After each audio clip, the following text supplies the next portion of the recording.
UK में नई सरकार बनने के बाद सरकार के सामने चुनौतियां बढ़ती ही जा रही हैं। पिछले हफ्ते ही नई सरकार के वित्त मंत्री को हटाकर नई नियुक्ति की गई है। नई प्रधानमंत्री लिज ट्रस को भी उनकी आर्थिक नीतियों के लिए आलोचना का सामना करना पड़ रहा है, क्योंकि अर्थव्यवस्था को लेकर उनकी तरफ से किए गए कई बड़े फैसलों को वापस लेना पड़ा। इस बीच आशंका ये भी जताई जा रही है कि लिज ट्रस को भी प्रधानमंत्री पद छोड़ना पड़ सकता है। यूके में बड़ी इस राजनीतिक अस्थिरता की वजह से भारत के साथ होने वाला मुक्त व्यापार समझौता खटाई में पड़ गया है। अब आशंका जताई जा रही है कि भारत और यूके के बीच मुक्त व्यापार समझौता अगले साल के मध्य तक ही पूरा हो पाएगा।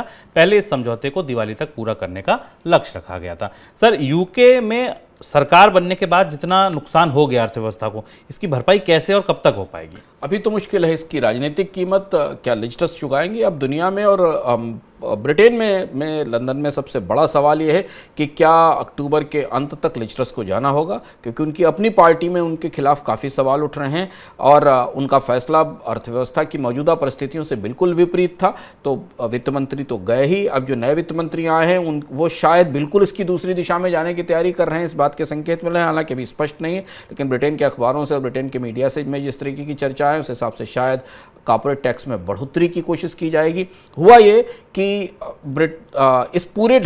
इस पूरे खींचतान में जो ब्रिटेन का केंद्रीय बैंक है, सेंट्रल बैंक है, उसकी साख पर बड़ी चोट लगी, क्योंकि सेंट्रल बैंक्स को देखकर ही बाजार चलते हैं। सरकारें आती जाती रहती हैं, संस्थाओं की साख काफ़ी महत्वपूर्ण होती है, खासतौर से मुक्त बाजारों को लेकर।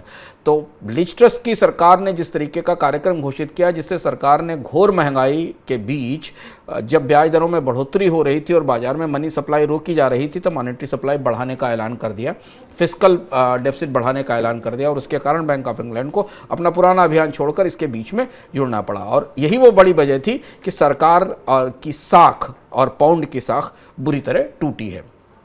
अब ऐसे संकेत मिल रहे हैं कि शायद बैंक ऑफ इंग्लैंड अब बाजार में दखल नहीं देगा और वो बाजार को उसके अपने हाल पर छोड़ेगा।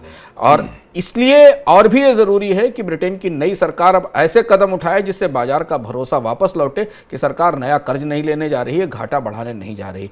तो जो अगला कदम शायद लिज ट्रस की तरफ से आएगा वो दरअसल सरकार का घाटा कम करने के तौर पर होगा, इस बात के संकेत दिए जा रहे हैं। लेकिन इससे उनकी राजनीतिक मुश्किलें, उनका जो राजनीतिक नुकसान इस संकट से ब्रिटेन की प्रधानमंत्री को हुआ है, उसकी भरपाई हो पाएगी कि नहीं, ये देखना होगा। लिज ट्रस वास्तव में दबाव में है और उनकी नई सरकार जो अभी अभी आई है वो खतरे में भी दिखती है।